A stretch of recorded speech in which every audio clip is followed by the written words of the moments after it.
젖은 걸레에서 김이 올라왔다. 바닥에 무릎을 꿇고 몸을 기울이자 허리뼈가 뻐근하게 울렸다. 이 복도는 하루에도 몇 번씩 닦아야 했다. 사람들이 흘리고 지나간 커피 자국, 아이들 발에 묻은 흙먼지, 구두에 찍힌 검은 자국들. 아무도 알아주지 않는 자국이지만 나는 매일 그것들을 지웠다. 조용히, 묵묵히. 그날 아침도 평소와 다르지 않았다. 물을 짜낸 걸레를 복도 바닥에 눌러대던 내 눈앞에 낯익은 하이힐이 멈춰섰다. 얼굴을 들지 않아도 알 수 있었다. 선영이었다. 고등학교 때 같은 반이었던, 항상 반장을 도맡아 하던, 누구보다 당당했던 아이. 나는 조용히 고개를 들었다. 혹시 너 수진이 아니야? 그녀는 내 이름을 정확히 기억하고 있었다. 잠시 말문이 막혔지만 나는 미소 지으며 고개를 끄덕였다. 그 순간 선영의 눈동자가 이상하게 흔들렸다. 와, 진짜 너 맞구나.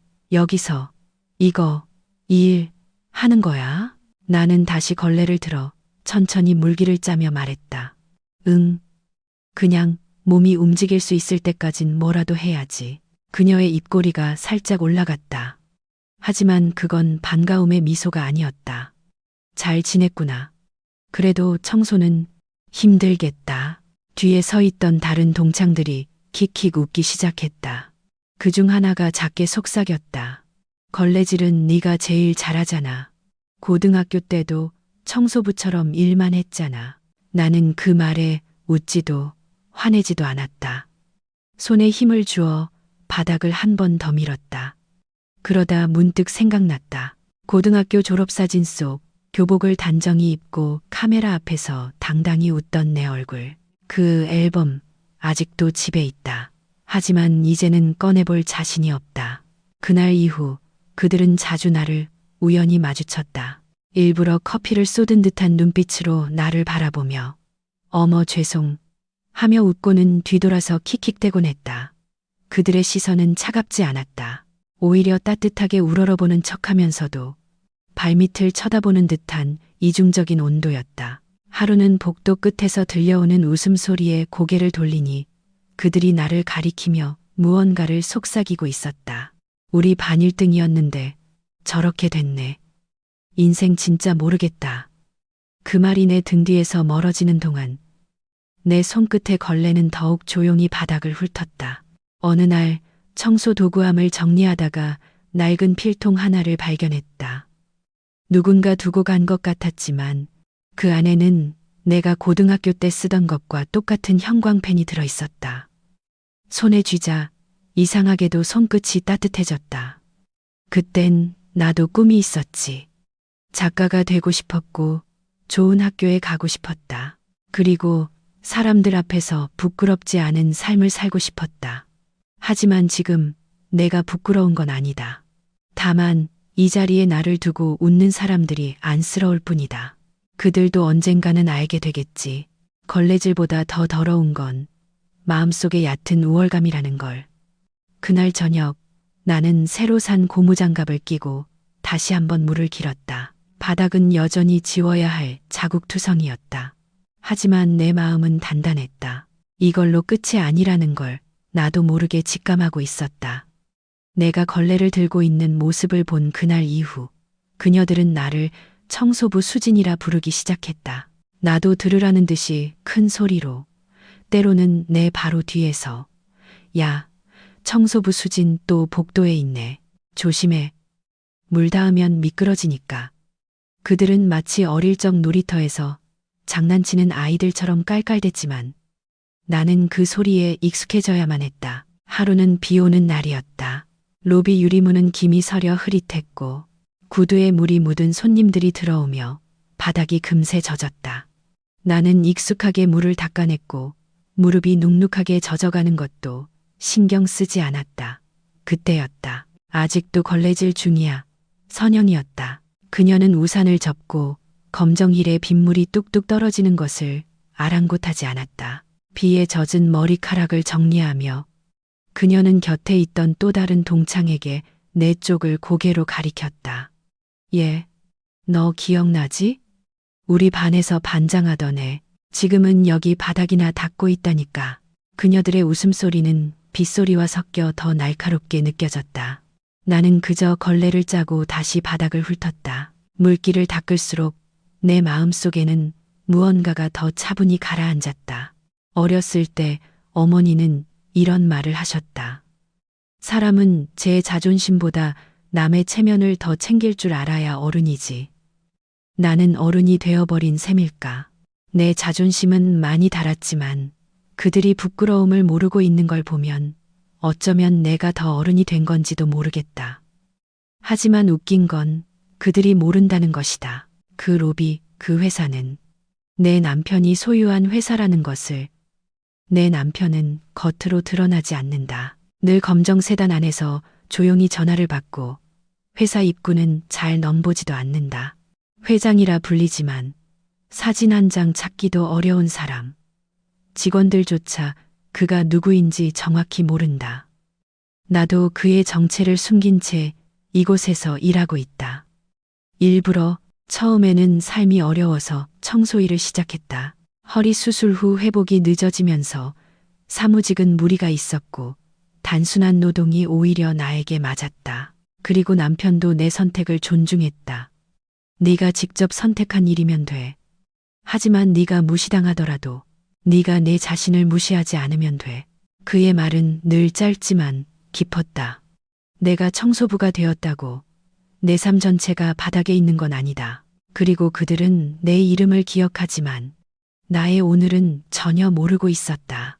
그날 이후 로비를 지날 때마다 그들은 나를 지나치면서도 일부러 천천히 걸었다. 힐굽 소리, 가방 체인 소리, 향수 냄새 마치 우리는 너와 다르다는 걸 과시하듯.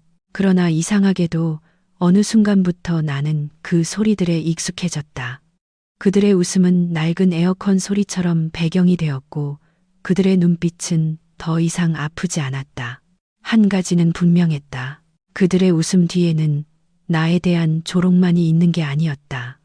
두려움도, 불안도, 묘한 질투도 아주 희미하게 가려져 있었다. 청소도구함에 붙은 거울을 바라보았다. 물기 서린 거울 속 내 얼굴은 조금 지쳐 있었지만 눈동자만은 고요했다. 그건 내가 결코 잃지 않았던 것이었다. 나 자신에 대한 믿음. 이 믿음은 조용히 오래 준비되어 온 어떤 순간을 향해 나를 데려가고 있었다. 그해 여름, 로비의 대리석 바닥은 태양의 잔여를 머금어 늘 미끄러웠다. 사람들이 바쁘게 오가며 남긴 발자국을 따라 걸레질을 하던 어느 날, 익숙한 뒷모습 하나가 눈에 들어왔다. 허리를 곧게 세우고 걸어가는 뒷모습. 푸른색 셔츠에 은색 넥타이, 팔에 명품 서류 가방을 낀 채 핸드폰으로 전화를 하던 그 사람. 민철이었다. 고등학교 시절 나를 짝사랑하던 친구였고 졸업식 날 내게 꽃다발을 건네주었던 사람이었다.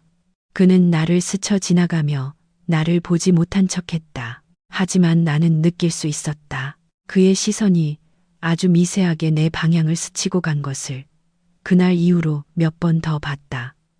익숙한 얼굴들이 복도 끝에서 스쳐갔다. 전부 내 고등학교 동창들의 남편들이었다. 어떤 날은 로비 소파에서 기다리는 동안 그들이 모여 웃고 있는 모습을 봤다. 나를 바라보며 수군대는 아내들. 그리고 애써 시선을 피하며 묵묵히 스마트폰만 들여다보는 남편들. 그들 대부분은 회사의 주요 부서에서 근무하고 있었다. 전략기획팀 부장, 재무이사, 마케팅 본부 팀장. 이름만 대면 알만한 자리에 있었다. 나는 그들이 나를 무시한다는 사실보다 그들의 아내들이 그들을 내 앞에서 마치 성공한 남편들처럼 자랑스러워한다는 점이 더 씁쓸했다. 그들이 모르는 사실 하나, 이 회사는, 그들의 남편들이 몸담고 있는 이곳은, 내가 매일 걸레를 짜는 이 복도는 내 남편의 이름으로 세워진 곳이라는 것. 한 번은 탕비실 앞에서 선영과 마주쳤다. 그녀는 라떼를 주문하며 뒤돌아서다 나와 눈이 마주쳤고 짧게 웃으며 말했다. 이런 데서 마주치니까 묘하다. 우리 잘 살고 있는 거 맞지? 나는 고개를 살짝 끄덕였다. 말없이 조용히 그 순간 그녀의 눈이 흔들렸다. 오래전 우리가 나눴던 교복 속 편지, 서로의 비밀을 알고 있던 그 시절을 떠올렸는지도 모르겠다. 청소 도중, 휴게실에서 잠깐 쉴 때면 종종 옛날 생각이 났다. 여름 방학마다 함께했던 독서 토론, 시험 전날 친구 집에서의 밤샘 공부, 도시락 반찬을 나눠 먹던 점심시간. 그땐 정말 우정이 전부인 줄 알았다. 하지만 지금 그 우정은 바닥에 닿은 먼지만큼이나 사라져 있었다. 이따금 동창들 중 한 명이 나를 마주쳤을 때 눈길을 피하거나 여기 일하시는 분, 이거 좀 닦아주세요라며 일부러 타인을 연기할 때면 나는 그 연기가 오히려 안쓰러웠다. 그들은 내가 누구의 아내인지 몰랐고 또 알고 싶어 하지 않았다. 그저 자신의 자리를 지키기 위해 눈앞의 진실은 외면하는 편이 편했을 것이다. 어느 날 우연히 복도에서 쓰레기를 버리다 그들의 남편들끼리 나누던 대화를 들었다. 요즘 회장님이 뭔가 조용히 움직이시는 것 같지 않아? 우리 팀에서 한 명 갑자기 대기 발령 났어. 조심해야겠다. 뭔가 정리되는 분위기야. 나는 아무 말도 하지 않았다. 그저 쓰레기통의 뚜껑을 닫고 조용히 복도를 빠져나왔다. 바닥에 물기는 금세 마르지만 사람의 마음에 남은 흔적은 쉽게 지워지지 않는다. 그리고 나는 알고 있었다. 이제 곧 작은 진동이 일어날 것이라는 걸. 아주 조용하고 그러나 분명한 변화가. 처음으로 동창의 단톡방이 조용하다는 걸 느낀 건 그 무렵이었다. 늘 점심 약속, 아이들 학원 정보, 새로 생긴 맛집 얘기로 핸드폰이 쉴 새 없이 울리던 단체 채팅방. 그런데 어느 순간부터 그 알림음이 채기 시작했다. 평소 같았으면 이번 주 금요일 강남 XX 레스토랑 어때? 라는 메시지가 먼저 올라오고 좋아. 거기 새로 생긴 데 맛있다던데 라는 댓글이 따라붙었을 것이다. 하지만 이번에는 없었다. 아무도 먼저 말하지 않았다. 그리고 나는 이미 오래전에 그 방에서 눈팅조차 하지 않게 되었기에 그들의 침묵이 나에 대한 배려인지 불안 때문인지 구분할 수 없었다. 그날도 여느 때처럼 로비를 닦고 있었을 때였다. 복도 끝에서 고급 정장을 입은 남자 한 명이 빠르게 걸어왔다. 회사 인사팀장이었다. 그의 걸음은 무겁고도 단호했다. 그가 지나간 뒤 몇 시간 안 되어 회사 게시판에 한 장의 공고가 붙었다. 인사 이동 공지 2차 정기 인사 발령. 나는 일부러 천천히 그 공고 앞에 섰다. 이름을 하나하나 훑었다. 그리고 눈에 익은 5개의 이름을 확인했다. 그들, 그 동창들의 남편들, 각 부서의 핵심 자리에 있던 사람들. 이제 그들은 아무 말 없이 자리를 옮기게 되었다. 어떤 이는 해외 파견, 어떤 이는 비서팀으로의 전환, 또 다른 이는 프로젝트 TF팀이라는 이름 아래 사실상의 대기조였다. 그 순간 공기가 달라졌다. 복도에서 마주친 동창들은 눈을 마주치지 못했다. 인사를 하려다 말을 삼켰다. 그들 눈에 서린 건 당황이었고 불신이었으며 무엇보다 불안이었다. 점심 모임은 조용히 취소되었고 단톡방엔 요즘 다들 바쁘다는 말만 흘렀다. 그 중에서도 선영의 반응이 가장 격했다. 이상하지 않아? 어쩌다 한꺼번에 우리 남편들만 그렇게 된 거야? 수진이, 너 혹시? 나는 고개를 저었다. 난 아무 말도 하지 않았어. 그건 사실이었다.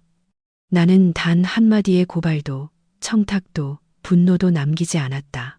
다만 그날 남편과 저녁 식사를 하며 로비 청소 중에 마주친 몇몇 이름을 무심코 흘렸을 뿐이다. 예전에 나랑 고등학교 같이 다녔던 친구들이야. 요즘 자주 마주쳐. 그는 고개를 끄덕이며 와인을 한 모금 마셨다. 그랬구나.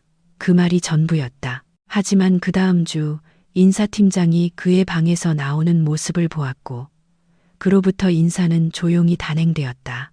나는 그의 방식이 무엇이었는지 묻지 않았다. 그도 나에게 아무것도 묻지 않았다. 부부란 때론 그런 거다. 말보다 눈빛으로, 침묵보다 신뢰로 움직이는 관계. 내가 겪은 모욕을 복수로 갚아주려 한 것이 아니라 나의 마음을 지켜주기 위한 조치였다는 걸 나는 알고 있었다. 그리고 나는 더 이상 슬프지 않았다. 복도에서 혼자 걸레질을 하며 먼지를 닦으며 나는 오히려 마음이 편안했다. 모욕을 겪은 사람은 내 마음이었지만 부끄러움을 느껴야 할 사람은 그들이었다. 그날 이후로 복도는 한결 조용해졌다. 그들의 발소리는 줄었고 킥킥대던 웃음은 들리지 않았다. 마치 회사 전체가 무언의 침묵에 둘러싸인 듯했다. 한 가지 오래된 말이 떠올랐다. 말보다 무서운 것은 아무 말도 하지 않는 것이다. 그날 아침 로비 문이 열리며 한 대의 검은 벤츠가 천천히 진입했다. 차창에 비친 건물 유리 외벽이 흐려지자 직원들이 자동적으로 몸을 일으켰고 리셉션 쪽도 분주해졌다. 나는 걸레를 들고 계단 모서리를 닦고 있었지만 모두가 누구를 기다리는지 알고 있었다. 검은 벤츠가 멈춰서고 조용히 문이 열렸다. 내 남편이 내렸다. 언제나처럼 말없이 단정하게 검정 슈트 위에 회색 실크 넥타이. 머리는 약간 젖은 듯 단정히 빗어 넘겨져 있었다. 그가 로비로 들어서자 그곳에 있던 몇몇 직원들이 숨을 삼키듯 일어섰다. 회장님, 안녕하십니까? 오랜만에 본사 방문이십니다. 그는 짧게 고개를 끄덕였고 조용히 엘리베이터로 향했다. 그 순간 로비에 앉아 커피를 마시던 선영과 두 명의 동창이 나를 스치듯 바라보았다. 나는 그대로 고개를 숙여 걸레를 짜며 물을 바닥에 적셨다. 그들의 표정은 복잡했다. 무언가 본 듯한 당혹, 익숙하지 않은 눈빛, 그리고 이해하지 못한 공포. 엘리베이터 문이 닫히는 순간 선영이 조심스럽게 물었다. 그분 누구야? 나는 한참을 멈춰 있다가 대답했다.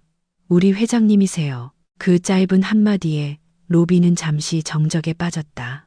손에 들고 있던 커피가 식는 줄도 모르고 선영은 나를 빤히 바라보다가 말을 잇지 못했다. 그 후로 회사 분위기는 달라졌다. 사람들의 발걸음이 조심스러워졌고 내가 닦는 복도는 예전보다 더 조용해졌다. 누군가는 내가 누구인지 궁금해했지만 아무도 직접 묻지는 않았다. 그저 추측만 무성했다. 며칠 후 휴게실에서 마주친 다른 동창이 물었다. 수진아, 혹시 그 회장님이랑 무슨 관계 있어? 나는 걸레를 물에 담그며 작게 웃었다. 그냥 오래 본 사이야. 그 말이 퍼지자 동창들의 얼굴이 일제히 창백해졌다. 그제야 내 손에 있던 걸레보다 내 이름이 더 무겁게 느껴졌을 것이다. 사람들은 내가 닦던 물자국보다 내가 숨기고 있던 삶의 조각들에 더 놀랐다. 그리고 내가 한 번도 드러내지 않았던 그 진실의 무게가 조용히 그러나 분명히 그들의 삶에 균열을 내고 있었다. 한국에는 이런 속담이 있다. 물이 깊을수록 소리가 없다. 나는 그 말을 오래도록 마음속에 품고 살아왔다. 그리고 이제 그 의미가 이토록 선명하게 드러나고 있었다. 로비의 조명이 바닥에 반사될 때 나는 문득 그런 생각을 했다. 이 조용한 반사광이야말로 진실을 비추는 가장 정확한 방식일지도 모른다고. 그날 밤 남편은 평소보다 늦게 퇴근했다. 식탁 위엔 그가 좋아하는 소고기 뭇국이 미지근하게 식어 있었고 창밖으로는 장마가 시작된 듯 비가 조용히 흘렀다. 그는 말없이 넥타이를 풀었다. 나는 그 옆에 앉아 물잔을 밀어주며 조용히 물었다. 괜찮았어? 오늘? 그는 미소도 없이 고개를 끄덕였다. 인사팀이 움직였어. 네가 말했던 이름들 확인했고. 그는 이내 숟가락을 들어 국을 한 모금 마셨다. 뜨거운 김이 그의 얼굴 위로 천천히 올라가며 조명을 부드럽게 퍼뜨렸다. 무슨 이유도 설명 안 했어. 응, 알았어. 딱 그 5명만. 아무도 의심 안 하게. 나는 고개를 끄덕이며 말없이 그의 반찬을 더 담아주었다. 다음 날 아침, 로비는 평소보다 한산했다. 거대한 구조조정이나 해고 통보 같은 건 없었다. 신문에도 아무 소식은 나지 않았다. 그저 조용히. 그러나 분명히 5명의 고위 임원이 자리를 옮겼다. 누구는 경영 판단이라 했고 누구는 능력평가 기준 변경이라고 설명했다. 하지만 모두가 알았다. 무언가가 있었고 그것은 말로 설명되지 않았다는 것을. 며칠 후 선영은 나를 따로 불렀다. 평소처럼 가식적인 미소도 경계하는 눈빛도 없었다. 그녀의 입술은 말라 있었고 손은 조용히 떨리고 있었다. 수진아, 혹시 우리가 뭘 잘못했니? 나는 한참 동안 대답하지 않았다. 그러다 조용히 고개를 들고 말했다. 난 그냥 청소하는 사람이야. 그 말에 선영의 입술이 무너졌다. 울지도 사과하지도 못한 채 그녀는 천천히 고개를 숙였다. 그리고 그날 회사에서는 또 한 번의 인사 공지가 조용히 돌았다. 인사팀 소속 인사부장 사직 처리 완료. 나는 그 공고를 보며 생각했다. 어쩌면 남편은 마지막까지 나를 위해 움직인 것일지도. 내가 직접 나서지 않아도 내가 상처받았던 자리를 조용히 흔적 없이 정리해주는 방식으로. 그날 밤 나는 걸레를 짜지 않았다. 대신 청소 도구함 안에 조용히 걸레를 접어 넣었다. 마치 오래도록 내 손을 더럽혀온 과거를 접어넣듯이. 누구도 사과하지 않았다. 하지만 나는 그들에게 사과를 요구하지도 않았다.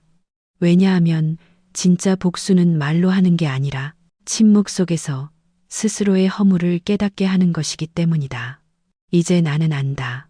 사람의 체면은 옷이나 직업에서 오는 것이 아니라 상대가 어떤 상황에 있든 그를 대하는 태도에서 결정된다는 걸. 어떤 얼굴들은 아직도 회사에 남아있다. 하지만 나를 바라보는 그 눈빛은 완전히 바뀌어 있었다. 그 눈빛이 가장 먼저 무너지는 것임을 나는 너무 늦게 알지 않았다. 며칠 후 회사 앞 작은 카페에서 선영과 마주 앉았다. 예전 같으면 브랜드 커피잔을 들고 교양 있는 척 허세를 부렸을 그녀였지만 오늘의 선영은 눈밑이 완했고 입술에는 립스틱 하나 없이 맨 얼굴이었다. 우리가 진심으로 사과해야 할 것 같아. 그녀는 그렇게 말했다. 나는 천천히 커피를 저었다. 왜? 그녀는 고개를 떨구며 손끝으로 냅킨을 구기고 있었다. 수진아, 사실 그동안 네가 어떤 마음으로 그 자리에 있었는지 단 한 번도 생각해 보지 않았어. 그냥 우리가 너보다 조금 낫다는 착각을 했던 거야. 그 고백은 분명 그녀에게도 쉽지 않았을 것이다.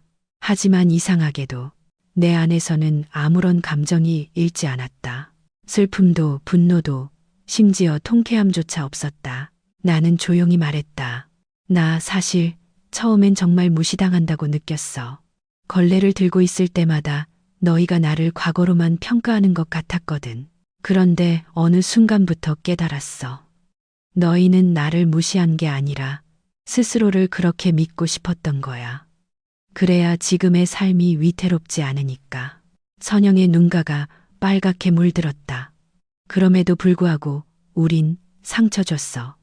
나는 고개를 끄덕였다. 맞아. 그건 사실이야. 하지만 내가 상처받았다는 걸 너무 오래 감추다 보니 어느 순간 아무렇지도 않게 느껴지더라. 그런데 웃긴 건 지금 돌아보면 그 시간이 나를 더 단단하게 만들었어.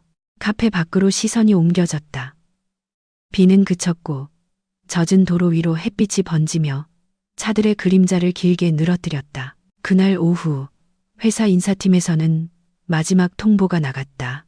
기존 비서실장의 은퇴에 따라 신임 비서실장 내정 윤수진, 회사의 중심부로 들어간다는 것. 사람들의 시선 앞에 노출된다는 것. 그건 내게도 쉽지 않은 결정이었다. 하지만 남편은 조용히 말했다. 이제는 너 자신을 더 이상 숨기지 않아도 돼. 그 말은 오랜 침묵의 끝에서 건네진 용서처럼 들렸다. 내가 세상에 용서받기를 바랐던 것이 아니라 스스로를 받아들이기를 오랫동안 주저했었다는 걸 그제야 알 수 있었다. 며칠 뒤 내 자리에 놓여있던 익숙한 봉투 하나. 안에는 오래된 졸업사진과 함께 한 장의 메모가 들어있었다. 그때 네가 나를 도와줘서 지금의 내가 있어. 미안했고 고마웠어. 지연. 나는 봉투를 조용히 접어 서랍에 넣었다. 더는 회답도 대답도 필요하지 않았다. 모든 건 이미 지나갔고 나는 그 시간을 지나왔으니까. 복수는 내가 원한 것이 아니었다. 그저 내가 나를 지키기 위한 침묵이었다. 그 침묵이 누군가에게 경고가 되고 누군가에겐 반성이 되었을 뿐. 나는 단 한 번도 소리를 지르지 않았다. 그러나 내 침묵이 가장 큰 목소리였다는 걸 이제 그들도 알게 되었을 것이다. 비로소 나는 걸레질을 멈췄다. 그 마지막 날 청소 도구함을 정리하며 손에 익은 고무장갑을 천천히 벗었다. 젖은 걸레는 깨끗이 헹궈 햇볕이 드는 창가에 널었다. 마치 수년간의 수치와 굴욕, 침묵과 체념이 마른 햇빛 아래 천천히 증발하는 것 같았다. 사직서는 조용히 한 줄로 적었다. 직접 선택한 시간이었습니다. 감사합니다. 리셉션 직원은 놀란 얼굴로 내게 물었다. 정말 그만두시는 거예요? 갑자기 왜요? 나는 미소 지었다. 이제 다른 걸 닦아야 할 시간이 와서요. 그 말이 무슨 의미인지 아무도 이해하지 못했지만 나에겐 충분했다. 내가 여기에 있었던 이유, 그리고 떠나야 할 이유는 온전히 나만의 것이었다. 그날 저녁 회사 옥상에 올라 마지막으로 도시를 내려다봤다. 불빛들이 조용히 깜빡였고 바람은 조심스럽게 머리카락을 스쳤다. 손에는 오래된 졸업 앨범을 들고 있었다. 그 속에 나는 교복을 입고 있었다. 눈동자는 반짝였고 손엔 장래 희망을 적은 종이가 들려 있었다. 사람의 마음을 이해하는 작가가 되고 싶다. 나는 천천히 그 페이지를 접었다. 이미 누군가의 인생 속에서 한 챕터를 썼다면 그것만으로도 나의 글쓰기는 완성된 것인지도 모른다. 며칠 후 집 창고를 정리하다가 낡은 상자 하나를 발견했다. 그 안엔 내가 일하던 청소 유니폼과 작은 메모지, 그리고 누군가가 남긴 다른 모서리의 흑백 사진 한 장. 사진 속엔 고등학교 교정에서 서로의 어깨에 팔을 올리고 웃고 있는 동창들이 있었다. 그 안에 나도 있었고 선영도 있었다. 그 시절 우린 서로를 믿었고 의지했었다. 나는 사진을 꺼내 천천히 보며 속으로 말했다. 우리 어쩌다 이렇게 멀어졌을까? 그러나 이제는 그 질문에 매달리지 않기로 했다. 사람은 누구나 변한다. 누군가는 높아지고 누군가는 낮아지고, 하지만 결국 기억에 남는 건 누가 웃었는가 보다 누가 끝까지 눈을 마주 보았는가이다. 나는 끝까지 고개를 숙이지 않았고 그들의 마지막 시선은 침묵 속에서 나를 이해하려 애썼다. 그걸로 충분하다. 그날 밤 남편이 내 곁에 조용히 앉았다. 우리는 아무 말도 하지 않고 촛불 하나를 켰다. 불빛이 흔들리자 그의 손이 내 손등을 덮었다. 이제 네가 원하던 만큼 조용히 살 수 있겠네. 응, 난 지금이 가장 고요해서 좋아. 나는 웃으며 말했다. 그리고 이상하게도 더럽혀진 마음은 걸레질로도 닦이지 않더라. 그는 조용히 고개를 끄덕였다. 바깥 창문 너머로 늦여름의 바람이 불어왔다.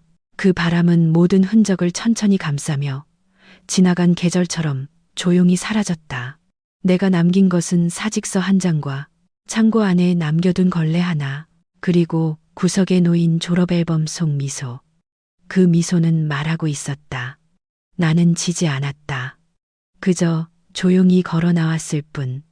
그리고 지금 이 이야기를 듣고 있는 누군가에게 조용히 말없이 이렇게 전하고 싶다.